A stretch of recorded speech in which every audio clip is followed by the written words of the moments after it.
Hi అండి. అందరికీ నమస్కారం. Welcome back to Lakshmi kitchen. ఈరోజు లక్ష్మీ కిచెన్‌లో మనం గ్రీన్ చికెన్ చేసుకుందామండి. అందులో కావాల్సినవి ఒక పెద్ద సైజు ఉల్లిపాయ, అలాగే అల్లం ముక్క, 2 అంగుళాల అల్లం ముక్క, ఒక ఎల్లుల్లిపాయ, అలాగే కొద్దిగా జీడిపప్పు, కారానికి సరిపడా పచ్చిమిర్చి, అలాగే ఒక చిన్న కట్ట కొత్తిమీర. ఇవన్నీ మిక్సీ పట్టుకుందామండి.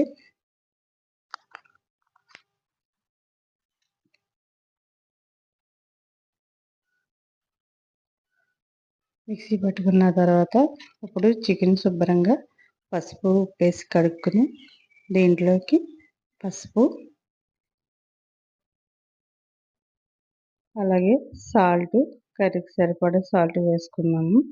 అలాగే ముందుగా పేస్ట్ చేసుకున్నాం కదండి, ఆ పేస్ట్ అనేది దీంట్లో వేసుకుని మొత్తం కలుపుకుందామండి.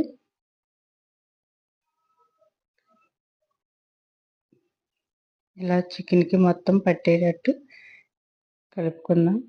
దీంట్లోనే ఒక 3 స్పూన్ల పెరుగు కూడా వేసుకుని మొత్తం కలుపుకుందామండి.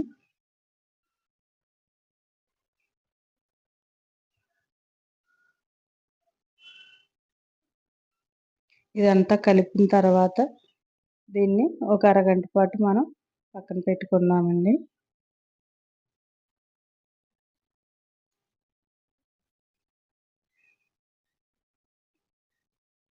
అరగంట తర్వాత ఇప్పుడు మనం బాండీ పెట్టుకుని దాంట్లో కర్రీకి సరిపడా ఆయిల్ వేసుకుందాము. ఆయిల్ కాగిన తర్వాత దీంట్లో జీడిపప్పు కొంచెం, అలాగే కరివేపాకు వేసుకుని ఫ్రై చేసుకుందాము.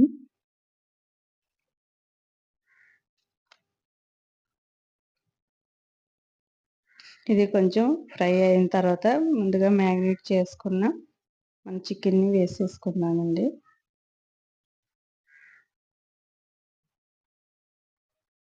ఇదంతా ఒకసారి కలుపుకుందాం.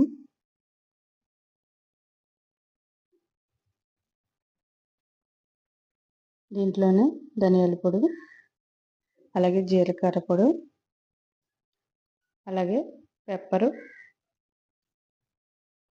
వేసుకొని ఒకసారి కలుపుకుందామండి.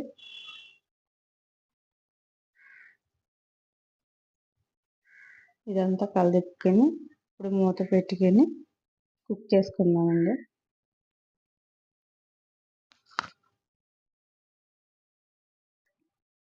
ఒకసారి మూత తీసుకుని మళ్ళీ కలుపుకుందాము.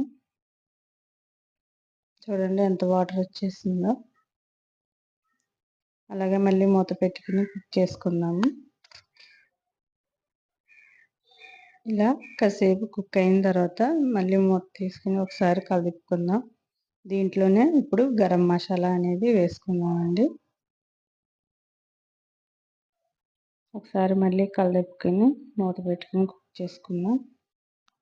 ఈ వీడియో కనుక మీకు నచ్చినట్లయితే లైక్ చేయండి, షేర్ చేయండి, సబ్స్క్రైబ్ చేయండి. పక్కనే ఉన్న బెల్ ఐకాన్ని క్లిక్ చేయండి. కర్రీ అనేది రెడీ అయిపోయిందండి. ఇది చపాతీలోకి, రైస్లోకి చాలా బాగుంటుందండి. ఇప్పుడు సర్వింగ్ బౌల్లో సర్వ్ చేసుకుందామండి.